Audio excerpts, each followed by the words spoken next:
Assalamualaikum warahmatullahi wabarakatuh. Salam kenal semuanya. Perkenalkan, nama Ibu Salma Junaina Hermana dari PLP Pendidikan Biologi Universitas Siliwangi. Untuk pertemuan kali ini, kita akan belajar dan diskusi bersama-sama ya. Apa kabar semuanya? Semoga kita semua dalam keadaan sehat ya. Dan jangan lupa untuk selalu menjaga kesehatan serta mematuhi protokol kesehatan di tengah pandemi COVID-19 ini. Nah, sebelum dimulai pembelajaran, alangkah baiknya kita berdoa terlebih dahulu menurut kepercayaan masing-masing. Berdoa, disilakan. Untuk yang selanjutnya, anak-anak jangan lupa mengisi presensi yang telah Ibu sediakan ya. Nah, walaupun sekarang kita sedang berada di tengah pandemi COVID-19 ini, kita harus tetap semangat untuk belajar, dan walaupun belajarnya bersifat daring. Untuk yang selanjutnya, apakah kalian masih ingat mengenai materi yang sudah dibahas pada minggu lalu? Nah, pada pertemuan sebelumnya, betul sekali kita telah membahas mengenai virus. Nah, virus itu merupakan organisme yang memiliki ciri-ciri berukuran mikroskopis. Nah, selanjutnya, anak-anak tahu tidak ada organisme lain yang memiliki ciri-ciri mikroskopis juga, akan tetapi struktur tubuhnya lebih kompleks. Ada yang tahu? Ya, betul sekali, yaitu bakteri. Maka pada pertemuan pertama di minggu ini, kita akan membahas mengenai bakteri. Perlu kita ketahui bahwa kompetensi dasar indikator 3.5 mengidentifikasi struktur, cara hidup, reproduksi, dan peran bakteri dalam kehidupan. Untuk yang selanjutnya, sebelum dimulai pembelajaran, alangkah baiknya kita mengetahui tujuan pembelajaran yang harus dicapai. Yang pertama, peserta didik mampu menjelaskan pengertian bakteri, mampu menyebutkan ciri-ciri bakteri, mampu mengidentifikasi struktur bakteri, mampu mengidentifikasi jenis bakteri gram positif dan bakteri gram negatif, mampu mengelompokkan cara hidup bakteri, kemudian mampu membuat laporan tertulis mengenai ciri-ciri bakteri secara keseluruhan. Untuk yang selanjutnya, apa yang kalian ketahui mengenai gambar tersebut? Di sana ada Staphylococcus aureus, kemudian Bacillus cereus. Ada yang tahu itu apa? Ya, betul. Nah, itu merupakan contoh-contoh dari bakteri, jenis-jenis bakteri ya. Nah, yang selanjutnya ada pengertian dari bakteri. Bakteri ini merupakan organisme uniseluler, bersel satu, tidak memiliki membran inti sel atau prokariotik, dan pada umumnya memiliki dinding sel tetapi tidak berklorofil. Kemudian, bakteri ditemukan pertama kali pada tahun 1674 oleh Anthony van Leeuwenhoek. Nah, beliau itu merupakan seorang ilmuwan dari Belanda, penemu mikroskop lensa tunggal. Dan istilah bakteria baru diperkenalkan pada tahun 1828 oleh Ehrenberg. Untuk yang selanjutnya ada ciri-ciri bakteri. Untuk yang pertama ada ukuran bakteri. Pada umumnya, sel bakteri berdiameter sekitar 0,5 sampai 5 mikrometer. Namun, ada pula yang berdiameter hingga 0,5 mikrometer atau lebih besar daripada sel eukariotik, yaitu 10 sampai 100 mikrometer. Nah, bisa dilihat oleh anak-anak, di samping ada gambar contoh bakteri yang berukuran besar. Adalah Epulpiscium vicelsoni, yakni kurang lebih ukurannya 0,5 mikrometer. Kemudian ada Thio margarita kurang lebih ukurannya 0,75 mikrometer, sedangkan bakteri yang berukuran kecil contohnya Mycoplasma, kurang lebih ukurannya 0,12 mikrometer. Itu bisa dilihat pada gambar yang di bawah ya. Nah, untuk yang selanjutnya ada bentuk dasar dari sel bakteri. Yang pertama, ada basil. Nah, basil itu berbentuk seperti batang. Kenapa disebut batang? Karena basil itu berasal dari kata bacillus yang artinya batang. Nah, contohnya Bacillus cereus. Ini itu bakteri yang dapat menyebabkan keracunan makanan dan infeksi mata. Bisa dilihat ini gambar yang pertama yang berwarna biru. Kemudian yang kedua ada kokus. Berbentuk bulat seperti bola, contohnya Nitrococcus. Nah, bakteri ini yang membantu menyuburkan tanah. Untuk yang selanjutnya ada spirillum, yaitu berbentuk bergelombang seperti spiral, contohnya Rhodospirillum rubrum. Nah, ini itu merupakan bakteri fotosintetik yang memiliki pigmen hijau dan merah. Untuk yang selanjutnya, perlu kita ketahui bahwasannya bakteri itu ada yang berupa sel tunggal dan ada pula yang membentuk agregat atau kumpulan. Nah, bakteri yang berbentuk Vibrio dan Spirillum pada umumnya berupa sel tunggal, sedangkan bakteri yang berbentuk Coccus dan Bacille ada yang berupa sel tunggal maupun membentuk agregat. Nah, bentuk agregat atau kumpulan bakteri Coccus antara lain sebagai berikut. Yang pertama ada Monococcus, yaitu bakteri yang berbentuk bulat tunggal atau tidak membentuk agregat. Contohnya ada Chlamydia trachomatis, bisa dilihat pada gambar. Bakteri itu yang menyebabkan penyakit mata trakoma. Kemudian untuk contoh lainnya ada Chlamydia pneumonia, yaitu bakteri yang menyebabkan infeksi saluran pernapasan. Kemudian yang kedua ada Diplococcus, yaitu bakteri yang berbentuk bulat dua-dua. Contohnya Diplococcus pneumoniae. Bisa dilihat pada gambar, bakteri itu yang menyebabkan penyakit radang paru-paru pneumonia. Yang ketiga ada Tetracoccus, yaitu bakteri yang berbentuk bulat yang berkelompok 4-4. Contohnya ada Micrococcus tetragenus dan Pediococcus cerevisiae. Kemudian yang keempat ada Sarkina, yaitu bakteri yang berbentuk bulat yang berkelompok membentuk susunan kubus. Contohnya ada Sarkina lutea, yaitu bakteri saproba berpigmen kuning. Kemudian ada Thiosarcina rosea, yaitu bakteri sulfur. Kemudian yang kelima ada Streptococcus, yaitu bakteri yang berbentuk bulat yang bergandengan memanjang membentuk rantai. Contohnya ada Streptococcus lactis, yaitu bakteri saproba yang menyebabkan rasa asam pada susu. Kemudian ada Streptococcus mutans yang menyebabkan karies atau gigi berlubang. Kemudian ada Streptococcus pyogenes yang menyebabkan penyakit mastitis pada kelenjar susu sapi dan dapat menyebabkan penyakit tenggorokan pada manusia. Kemudian yang terakhir ada Staphylococcus, yaitu bakteri yang berbentuk bulat yang bergerombol seperti buah anggur. Contohnya ada Staphylococcus aureus, yaitu bakteri yang menyebabkan keracunan makanan dan infeksi kulit. Kemudian ada Staphylococcus saprophyticus, itu bakteri yang menyebabkan infeksi pada saluran kemih wanita. Kemudian Staphylococcus epidermis yang menyebabkan infeksi pada kulit, saluran pernapasan, dan saluran pencernaan. Selanjutnya, ada bentuk agregat atau kumpulan bakteri basil antara lain sebagai berikut. Yang pertama ada monobacil, contohnya Escherichia coli, bisa dilihat gambarnya di bawah. Nah, Escherichia coli ini merupakan saproba pada usus. Kemudian ada Propionibacterium acnes, ini itu merupakan bakteri yang menyebabkan jerawat. Kemudian ada Salmonella typhi, ini itu merupakan bakteri yang dapat menyebabkan demam tifoid dan pendarahan usus. Nah, monobacil ini merupakan bakteri yang berbentuk batang tunggal. Kemudian yang kedua ada Diplobacil, yaitu bakteri yang berbentuk batang yang bergandengan dua-dua. Nah, contohnya itu Moracella lacunata, bisa dilihat gambarnya.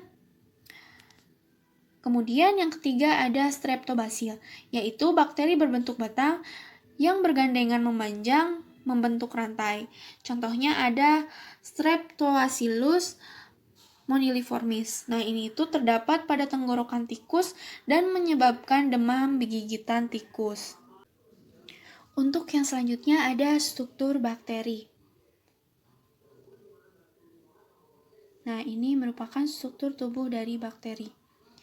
Nah, sel bakteri terdiri atas beberapa bagian, yaitu kapsul, dinding sel, membran plasma, mesosom, sitoplasma, ribosom, DNA, granula cadangan makanan, klorosom, kemudian vakula gas, flagella, dan pilus atau fimbria. Nah, dapat dilihat di slide sebelumnya terdapat gambar mengenai struktur bakteri. Nah, berikut merupakan pengertian-pengertian dari struktur bakteri.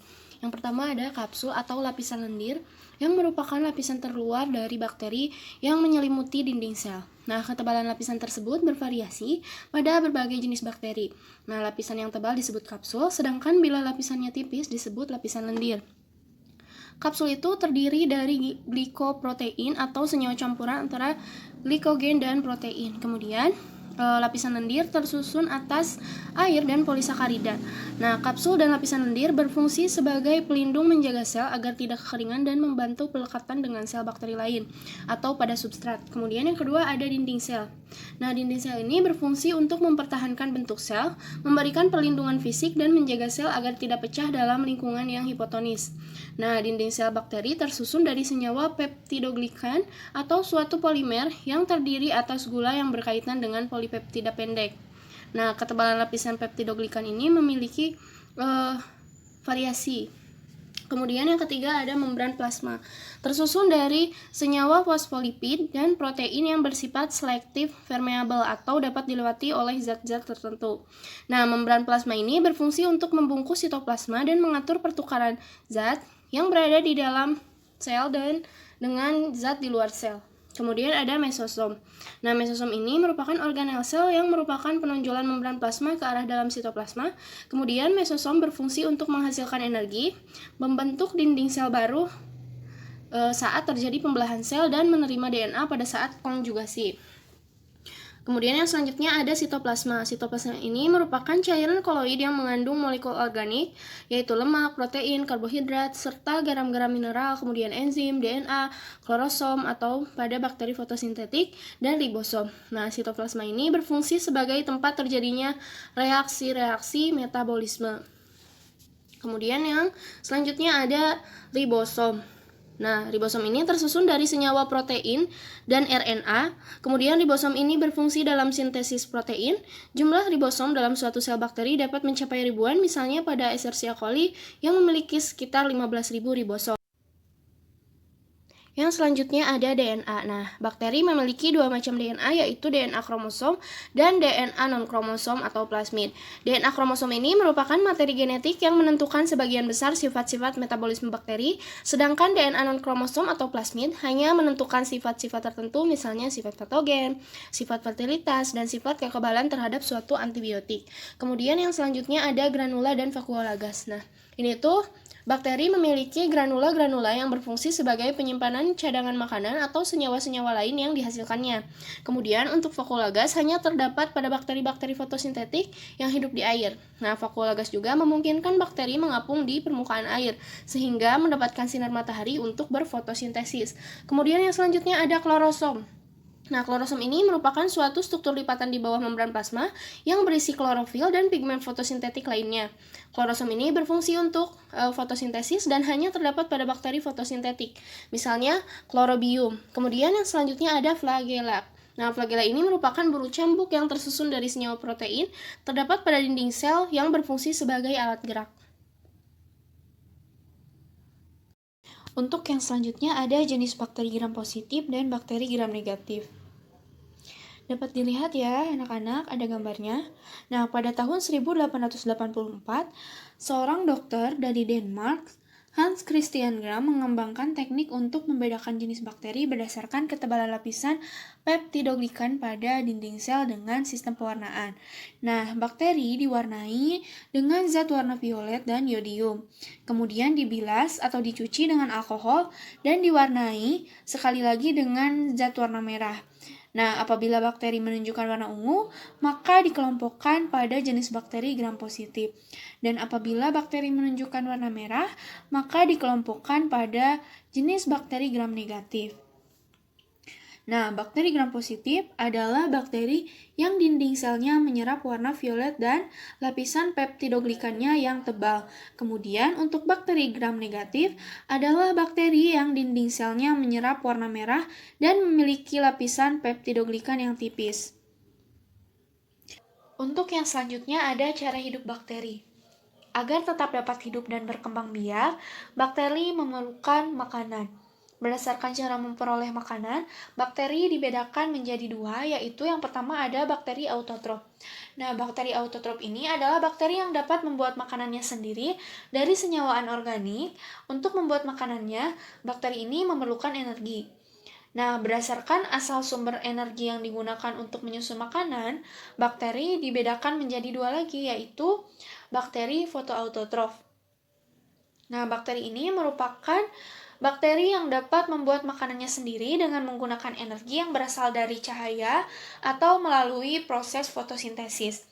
Nah, bakteri fotoautotrof ini memiliki pigmen-pigmen fotosintetik antara lain pigmen hijau yang disebut bakterioklorofil atau bakterioviridin, kemudian pigmen ungu atau bakterioorhodopsin, kemudian pigmen kuning atau karoten, dan pigmen merah atau bakteriopurpurin. Kemudian yang kedua ada kemoautotrof. Nah, ini itu merupakan bakteri yang dapat membuat makanannya sendiri dengan menggunakan energi kimia. Nah, energi kimia ini berasal dari reaksi oksidasi senyawa anorganik, misalnya amonia, nitrit, belerang. Kemudian bakteri yang mengoksidasi amonia yaitu Nitrosomonas atau Nitrococcus dan nitrit atau Nitrobacter yang disebut bakteri nitrifikasi. Ada lagi satu golongan bakteri yang denitrifikasi adalah bakteri yang mereduksi senyawa nitrat menjadi nitrit, kemudian nitrit menjadi amonia. Nah, dapat dilihat ya anak-anak, di dalam PPT ada gambar contoh bakteri Rhodopsodomonas dan Nitropsomonas. Kemudian yang kedua ada bakteri heterotrof. Nah, ini itu merupakan bakteri yang mendapatkan makanan berupa senyawa organik dari organisme lainnya. Bakteri ini dapat hidup secara saproba atau pengurai, parasit, dan simbiosis mutualisme. Nah, yang pertama ada bakteri saproba atau pengurai. Nah, bakteri ini yang memperoleh makanannya dengan cara menguraikan organisme yang sudah mati atau bahan organik lainnya. Kemudian, bakteri saproba ini merupakan organisme pengurai atau dekomposer bangkai, tumbuhan yang sudah mati, dan sampah. Kemudian, yang selanjutnya ada bakteri parasit. Nah, bakteri parasit ini merupakan bakteri yang mendapatkan makanan dari tubuh organisme lain yang ditumpanginya. Bakteri parasit pada umumnya bersifat patogen atau menimbulkan penyakit bagi tubuh inang. Nah, beberapa bakteri patogen bersifat oportunis, yang artinya bakteri tersebut hidup di dalam tubuh inang dan dapat menyebabkan penyakit ketika sistem pertahanan tubuh inang melemah akibat berbagai faktor seperti itu. Kemudian ada bakteri yang bersifat simbiosis mutualisme. Nah, bakteri ini mendapatkan makanan dari organisme lain, tetapi mampu memberikan keuntungan bagi organisme atau pasangan lainnya.